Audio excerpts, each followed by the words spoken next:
Hi everyone. তো গতকাল আমরা পড়েছিলাম ligand to metal charge transfer এবং metal to ligand charge transfer. তো আজকে কালার থিওরি শেষ হয়ে যাবে, ঠিক আছে। আজকে একটু ছোট একটা টপিক বাকি আছে, ওটা হলে কালার থিওরি শেষ হয়ে যাবে। তার আগে আমি তোমাদের ফার্স্ট ভিডিওতে বলেছিলাম আমি একটা চার্ট তৈরি করব, তো সেটা আমি সেকেন্ড ভিডিওতে করিনি, তার কারণ ligand to metal charge transfer বা metal to ligand charge transfer এটা বাকি ছিল, তো ওটা কমপ্লিট করে দিয়েছি। তো তোমরা এইটা একটা স্ক্রিনশট নিয়ে নাও, তারপর আমি ডিসকাস করছি এটা জিনিসটা কি। নিয়ে নিয়েছো? ওকে। এবার দেখো, আহ, এখান থেকে এই চারটা যদি তুমি মনে রাখো, নেট গেট এবং জ্যাম মাস্ট এখান থেকে একটা কোশ্চেন পাবে, এখান থেকে একটা কোশ্চেন হবেই, ঠিক আছে। তো এই চার মনে থাকলে তুমি কোশ্চেন অ্যান্সার করে দিতে পারবে। দেখো, প্রথমে আমি এটা লিখেছি কম্পেয়ার অফ কালার ইন্টেন্সিটি, ঠিক আছে, কম্পেয়ার অফ কালার ইন্টেন্সিটি। এখানে লিখেছি এলএসআর মানে ল্যাপোর্টে সিলেকশন রুল। তুমি এই চার্টের বাইরে আলাদা করে এলএসআর লেখো, লিখবে এলএসআর মানে ল্যাপোর্টে সিলেকশন রুল, কারণ এখন তুমি বলে দিচ্ছি তোমার মনে থেকে যাবে, কিন্তু তুমি পরে ভুলে যাবে, ঠিক আছে। তো সে কারণে চার্টের বাইরে আলাদা করে লিখো এলএসআর মানে কি বললাম, ল্যাপোর্টে সিলেকশন রুল। এসএসআর মানে স্পিন সিলেকশন রুল। তারপর এটা লিখবে, বাইরে আর লেখা দরকার নেই। তারপর তো এটা লেখা আছে টাইপস অফ ট্রানজিশন, এটা হচ্ছে কম্পাউন্ড, এটা হচ্ছে ইন্টেন্সিটি, আর এটা লিখবো এক্সাম্পল। বুঝতে পারলে? এটা হচ্ছে টাইপস অফ ট্রানজিশন, হেডিং এটা, তারপর হেডিং করবে এটা হচ্ছে কম্পাউন্ড, তারপর এটা ইন্টেন্সিটি, তারপর এটা এক্সাম্পল। বোর্ড ছোট তো সে কারণে লেখাগুলো ছোট হয়ে গেছে। এবার দেখো, এটা লিখেছি আমি কি এলএ। এলএ যেটা লিখেছি এটা বাইরে লিখো, চার্টের বাইরে ল্যাপোর্টে অ্যালাউড এলএ, আর এসএ মানে বাইরে লিখবে স্পিন অ্যালাউড, ঠিক আছে। আর দেখো এল এফ যেটা লিখেছি, এল এফ মানে বাইরে লিখো স্পিন ল্যাপোর্টে ফরবিডেন, আর যেটা এস এফ লিখেছি বাইরে রাখো স্পিন ফরবিডেন। বুঝতে পারলে? এল এ মানে ল্যাপোর্টে অ্যালাউড, এস এ মানে স্পিন অ্যালাউড, এল এফ মানে লিখবে বাইরে ল্যাপোর্টে ফরবিডেন, আর এস এ মানে বাইরে লিখবে স্পিন ফরবিডেন। এবার দেখো কিরকম হচ্ছে। ল্যাপোর্টে সিলেকশন রুলে যদি অ্যালাউড হয় এবং স্পিন অ্যালাউড, মানে কোনো একটা কম্পাউন্ড বা কমপ্লেক্সের মধ্যে যদি দুটোই অ্যালাউড হয়, মানে ল্যাপোর্টেও অ্যালাউড হয় আর স্পিনও অ্যালাউড হয়, তাহলে আমি সেটাকে বলবো, সেটা টাইপস অফ ট্রানজিশন, সেটা কি হবে? চার্জ ট্রান্সফার ট্রানজিশন, সেটাকে বলবো চার্জ ট্রান্সফার ট্রানজিশন।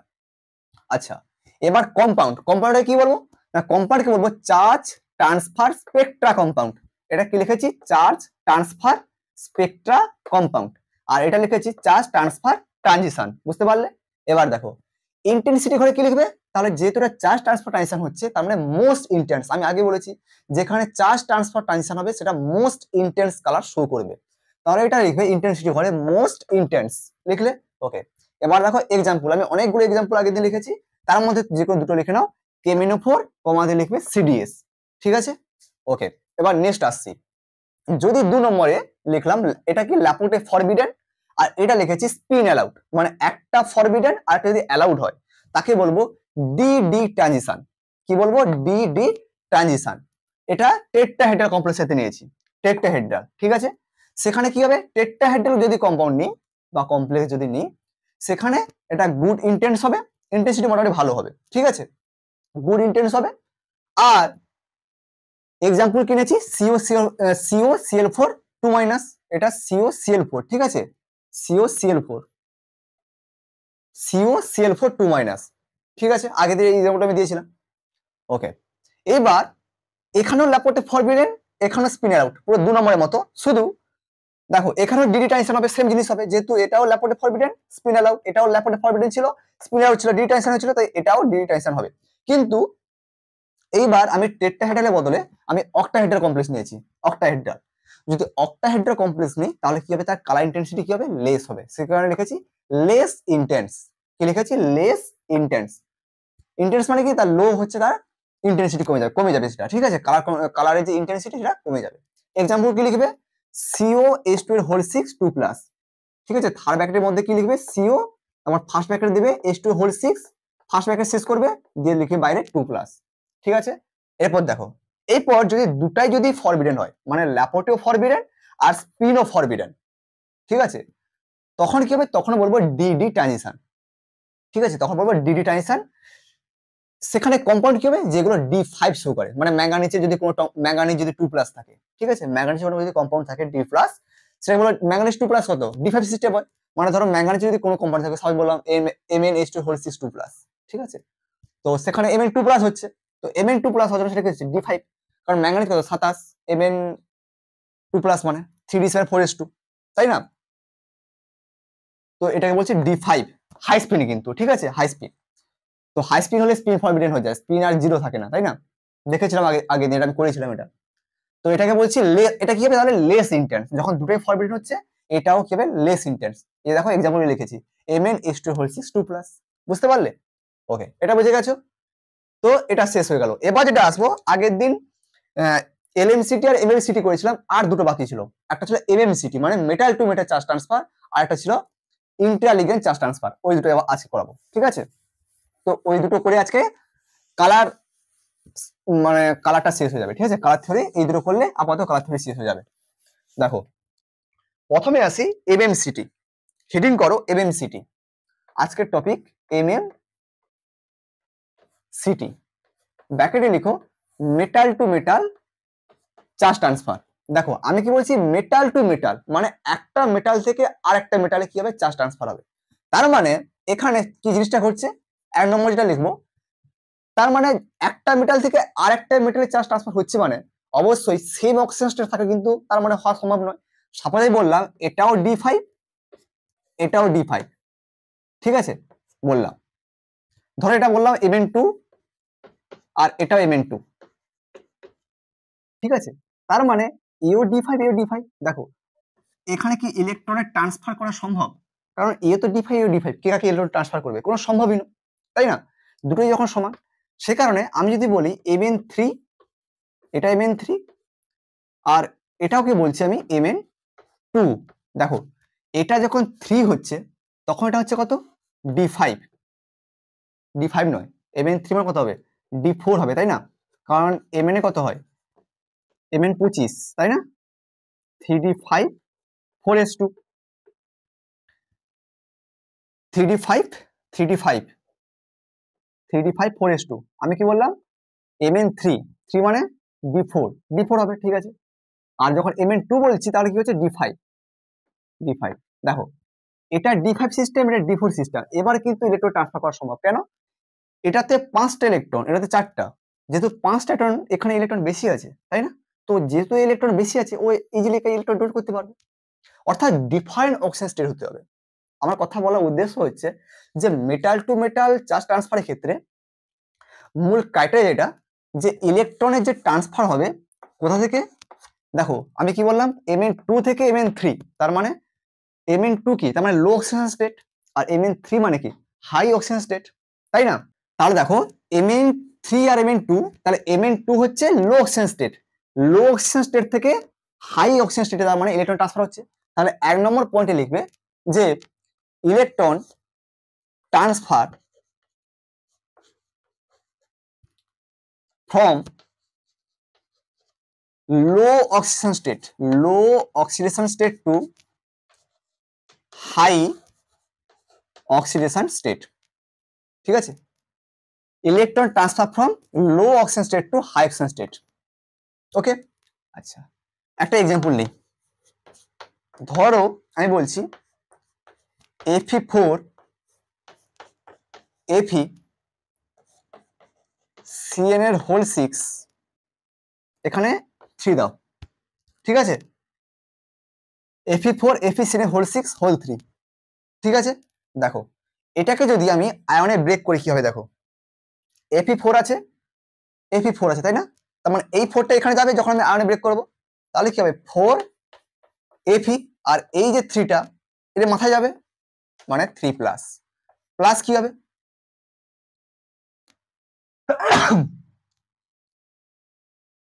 প্লাস দেখো Fe হোল 6 লিখো, Fe হোল 6 থাকবে কি, চার্জ কি হবে, এই যে 4টা ছিল এই 4টা এখানে 4 মাইনাস হয়ে যাবে। তার মানে একটা জিনিস এখানে লক্ষ্য করো, এই যে Fe, দুটো Fe পেয়েছি, এই একটা Fe আর এই একটা Fe, এই Fe কত আছে, 3+ সিস্টেমে আছে, আর এই Fe কততে আছে বার করে নাও, এটাকে x ধরে নাও, তাহলে কত হবে x, 6টা আছে, সেন কত করে দেবে -1 করে, তার মানে মাইনাস, তার মানে কি লিখবে প্লাস, আচ্ছা আলাদা করে লিখছি, প্লাস দাও, প্লাস -1 ইন্টু 6, 6টা আছে সিএন, -1 করে দেয়, তার মানে কি -1 ইন্টু 6 ইকুয়াল টু কত হবে -4। তাহলে -4 দাও, -4, তাহলে হবে কত x ইকুয়াল টু, এটা কত হচ্ছে x -6 ইকুয়াল টু -4 মানে -4 + 6 কত হচ্ছে +2, তার মানে এই যে আয়রন কততে আছে +2 তে আছে। এবার বলো ইলেকট্রন ট্রান্সফার যে হবে, তার মানে পেয়েছি কত Fe2 আর কি পেলাম Fe3, এই দুটো পেয়েছি তাই না, Fe2 আর Fe3 আর Fe3 এইটা, এই 3+ কে এরকম ভাবে 3 লেখা যায়, ঠিক আছে, জানো তোমরা। এবার দেখো, এবার বলো যে মেটাল টু মেটাল যে চার্জ ট্রান্সফার হবে কোথায় হবে, আমি কি বলেছি যে লো অক্সিজেন স্টেট থেকে হাই অক্সিজেন স্টেটে। তাহলে এখানে অক্সিজেন স্টেট কার লো, Fe2 আর Fe3 মধ্যে কার লো, এটা 2, 3 তো বড় তাই না, তার মানে ওটা হাই অক্সিজেন স্টেট। তার মানে Fe2 থেকে, মানে এইখান থেকে এইখানে ইলেকট্রন ট্রান্সফার হবে। তার মানে আমি বলতে পারি যে Fe2 যেটা, এটাকে আমি হোমো বলতে পারি আর এটাকে বলতে পারি লুমো। আমি যখন অর্গানিক কেমিস্ট্রি পড়েছিলাম, জেনারেল অর্গানিক কেমিস্ট্রি, আমি সেখানে বলেছি হোমোলোমো জিনিসটা কি। আমি হোমোলোমো কনসেপ্ট এই কারণে বারবার নিয়ে আসি, কারণ যে কোনো রিয়াকশন মেকানিজম যাও তুমি, group theory, quantum mechanics, pericyclic, everything রিয়াকশনের ক্ষেত্রে যেখানে রিয়াকশন হচ্ছে বা কোনো চার্জ ট্রান্সফার হচ্ছে, সেখানে হোমোলোমো কনসেপ্ট থাকবেই। কারণ ইলেকট্রন ট্রান্সফার হচ্ছে মানে একজন ট্রান্সফার করছে আর একজন নিচ্ছে, তার মানে কেউ একজন ট্রান্সফার করছে মানে ও ইলেকট্রন, ওর যে ইলেকট্রনটা হাইলি এনার্জিতে আছে, সেখানেও ইলেকট্রনটাকে ট্রান্সফার করতে পারছে, সেই জন্য কি বলছি আমি হোমো। ঠিক আছে, ফার্স্ট ভিডিওর জন্য অর্গানিক কেমিস্ট্রি দেখে নেবে, যে অর্গানিক কেমিস্ট্রি, ওটা যদিও আমি হিন্দিতে পড়েছিলাম, তবুও চেষ্টা করবে দেখার জন্য, যদি না বুঝতে পারো বলো আবার, তাহলে বাংলায় আমি ভিডিও বানিয়ে দেবো।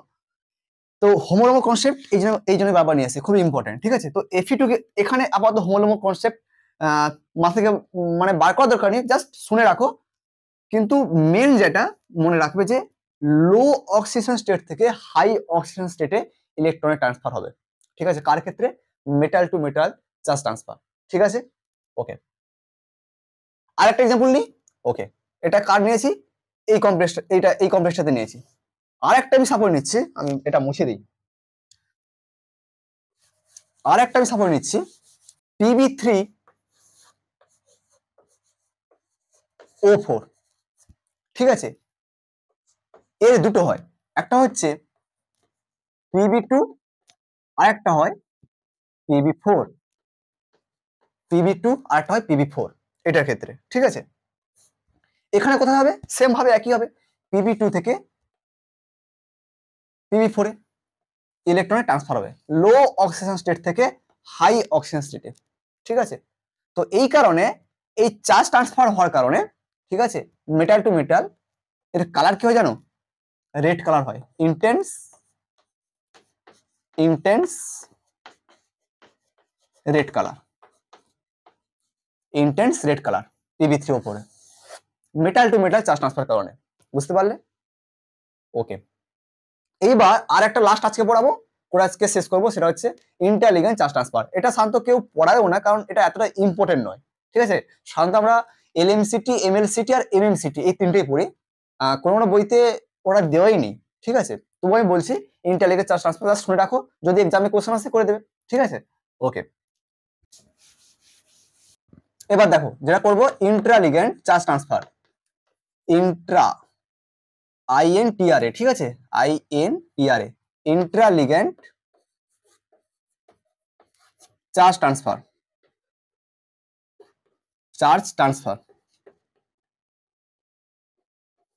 ইন্ট্রালিগ্যান্ট চার্জ ট্রান্সফার কি হয় দেখো, ইন্ট্রালিগ্যান্ট চার্জ ট্রান্সফার, এখানে যে জিনিসটা হয় যে কিছু কিছু লিগ্যান্ড, সাম লিগ্যান্ড বেসিক্যালি যেগুলো হচ্ছে অর্গানিক লিগ্যান্ড হয়, তারা ক্রোমোফোর রূপে কাজ করে। লিখতে পারো যে সাম লিগ্যান্ড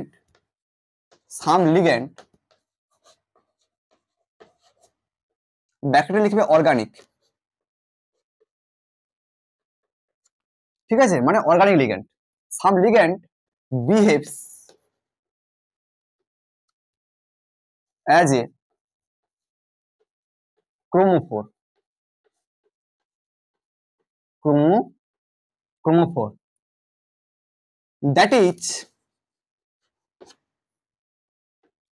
রেসপন্সিবল ফর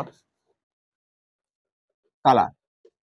কি লিখলাম আমি, যে কিছু কিছু লিগ্যান্ড ক্রোমোফোর রূপে কাজ করে, যেটা হচ্ছে কালার দেখানোর জন্য দায়ী। ঠিক আছে, এবার দেখো, এবার তোমার মনে কোশ্চেন আছে যে ক্রোমোফোর তাহলে জিনিসটা কি। এইটা তোমার কাছে অড লাগছে, আর বাকি তো জানো। দেখো, ক্রোমোফোর হচ্ছে তোমার ওই লিগেন্ডের বা মলিকুলটা বলে বেস্ট হবে, লিগেন্ড না বলে, যে ক্রোমোফোর হচ্ছে মলিকুলের একটা পার্ট যেটা হচ্ছে কালার শো করে। বেসিক্যালি ক্রোমোফোর হচ্ছে কনজুগেটেড সিস্টেম হয়। ঠিক আছে, তো কনজুগেটেড সিস্টেম বা ফাংশনাল গ্রুপ হতে পারে। তো কি হয়, যখন লাইট যখন অ্যাবজর্ব করে ইউভি বা ভিজিবল রেঞ্জে, তখন যেহেতু কনজুগেশনের মধ্যে আছে, সেখানে হচ্ছে ইলেকট্রনের কি হয়। দেখো, কনজুগেশন মানে আমরা কি লিখি, ধরো C double bond C bond C double bond C, এরকম ভাবে লিখি, তাই না। এখান থেকে এখানে ইলেকট্রন গেল, আবার ধরো সিঙ্গেল বন্ড আছে, এইভাবে ইলেকট্রনের ট্রান্সফার হচ্ছে। এটা তো কনজুগেট সিস্টেম লিখি। তো কি হয়, কনজুগেট সিস্টেম থাকার ফলে ও যখন লাইট যখন অ্যাবজর্ব করছে, এইরকম ভাবে ইলেকট্রনের কি হয়, ট্রান্সফার হয়। ঠিক আছে, তো ইলেকট্রনের ট্রান্সফার হওয়ার কারণে ওর এনার্জি লেভেলে চেঞ্জ হয়। ঠিক আছে, এই এনার্জি লেভেল যখন চেঞ্জ হয়, তখন তখন লাইটকে কি করে, যখন ট্রান্সমিট করে তখন কালার শো করে, আর সেই কালারটা কি হয়, ভিজিবল রেঞ্জে হওয়ার জন্য আমাদের চোখে রেটিনা এসে সেটা রেটিনা, আমাদের যে চোখ আছে, চোখে যে রেটিনা, সেখানে রিফ্লেক্ট হয়ে যায়। তার ফলে আমরা কালারটাকে দেখতে পাই। বুঝতে পারলে যে কোমফোর জিনিসটা কি, যে কোমফোর হচ্ছে মলিকুলার একটা পার্ট যেটা হচ্ছে বেসিক্যালি কালারের জন্য দায়ী। ঠিক আছে, আপাতত এটাই মনে রাখো, এবং এটা একটা কনজুগেট সিস্টেম হয়। বুঝতে পারলে? ওকে, এবং ফাংশনাল গ্রুপও তার মধ্যে ইনক্লুডেড, সিও হতে পারে, বা তোমার নাইট্রো গ্রুপ হতে পারে। ঠিক আছে, বা কোনো অ্যাজো গ্রুপ যেগুলো হয় অর্গানিকে, সেগুলো হতে পারে। বেসিক্যালি এগুলো দেখছো সিও NO2, এগুলো সাধারণত আমরা কি লিখি, এগুলো অর্গানিক কম্পাউন্ডের ক্ষেত্রে আমরা ইউজ করি, তাই না। ওকে, তো এই ছিল মোটামুটি ইন্টেলিগেন্ট। আচ্ছা, যে আর যেটা ছিল হচ্ছে এক্সাম্পল। এক্সাম্পলটা ইম্পর্টেন্ট।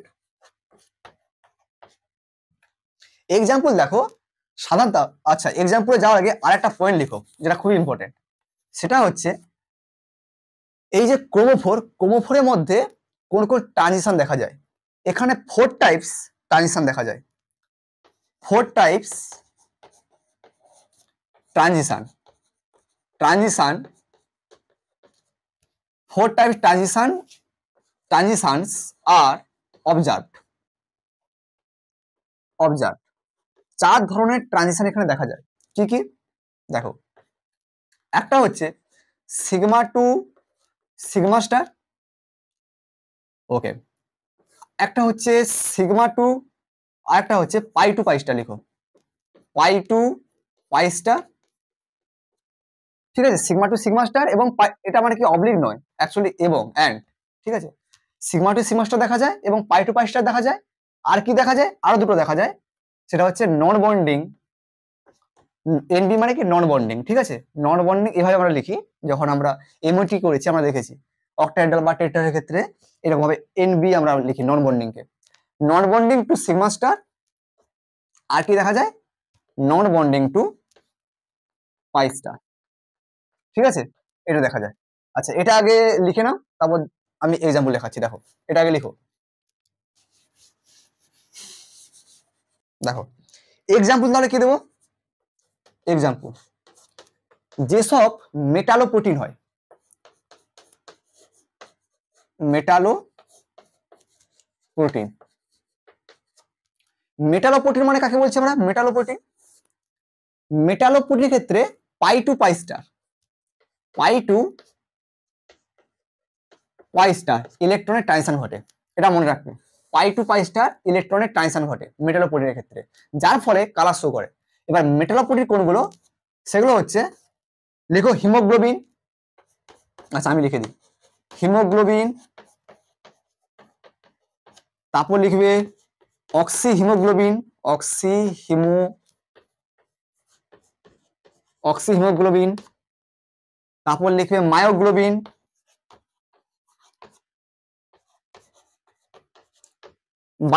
বায়ো ইনঅর্গানিক পড়ার সময় সব পড়েছো, হিমোগ্লোবিন মায়োগ্লোবিন, তাই না, এসব পড়েছো। মায়োগ্লোবিন, তারপর কি লিখবে ডিঅক্সি মায়োগ্লোবিন, ডিঅক্সি মায়োগ্লোবিন। আর হতে পারে সাইটোক্রোম, সাইটোক্রোম, সাইটোক্রোম, আর কি হতে পারে, সাইটোক্রোম, ক্লোরোফিল হতে পারে, ক্লোরোফিল, ক্লোরোফিল হতে পারে, আর কি হতে পারে, ভিটামিন বি 12, ভিটামিন বি 12, ঠিক আছে। আপাতত এইগুলো মনে রাখো। তো এইগুলোর ক্ষেত্রে কি হয় না, এইগুলোর ক্ষেত্রে পাই টু পাই স্টার, এই সবগুলোর ক্ষেত্রে, এই টোটাল যে লিখেছি এই সবগুলোর ক্ষেত্রে পাই টু পাই স্টার, পাই টু পাই স্টার ইলেকট্রনের ট্রানজিশন ঘটে। তো পাই টু পাই স্টার ইলেকট্রনের ট্রানজিশন ঘটার জন্য ওরা কালার শো করে, তাই না? ওকে, বুঝতে পেরে গেছো? আপাতত এখানেই তোমার কালার থিওরি শেষ হয়ে গেল, ঠিক আছে। কালার থিওরিতে আর কিছু নেই এইগুলো। এবার নেক্সট ভিডিওতে মানে আগামীকাল আমি যেটা পড়াবো সেটা হচ্ছে টার্ম সিম্বল, কিভাবে আমরা গাউস রেডের টার্ম সিম্বল, এটা তোমরা হয়তো এই টার্মটা শুনেছো, টার্ম সিম্বল। যদি না শুনে থাকো কোনো অসুবিধা নেই, আমি বেসিক থেকেই পড়াবো সবকিছু, টার্ম সিম্বল, ঠিক আছে। টার্ম সিম্বল পড়াবো, এবং আর যেটা সবচেয়ে বেশি ইম্পর্টেন্ট সেটা হচ্ছে অর্গেল ডায়াগ্রাম, ঠিক আছে। টার্ম সিম্বল আর অর্গেল ডায়াগ্রাম এই দুটো পড়াবো, পড়ালে মোটামুটি কালার আর ইলেকট্রনিক স্পেক্ট্রাম শেষ হয়ে যাবে, ঠিক আছে। এই দুটো মেন পয়েন্ট। আপাতত এখানে আর কিছু নেই, এই দুটো করলে কালার ইলেকট্রনিক স্পেক্ট্রাম শেষ হয়ে যাবে। আর এখান থেকে মানে অনেক কোশ্চেন আসে, জ্যাম নেট গেট থেকে এখানে প্রচুর কোশ্চেন আসে, ঠিক আছে। তো খুবই ইম্পর্টেন্ট একটা চ্যাপ্টার এখান থেকে নাম্বার তোলার জন্য। আশা করি তোমরা সবাই বুঝতে পেরেছো, আর যদি কোনো কনফিউজ থাকে কমেন্ট করে জানিও, আমি নেক্সট ভিডিওতে তার সলিউশন আমি করে দেবো, ঠিক আছে। আর এর কোশ্চেন অ্যান্সার সব এটা শেষ করে দেবে, কোশ্চেন অ্যান্সার যেসব জ্যাম নেট গেটে কোশ্চেন এসেছে সেগুলো আমি সাল দেখে সব কোশ্চেন আমি ডিসকাস করবো, ঠিক আছে। Okay, thank you for watching, happy learning.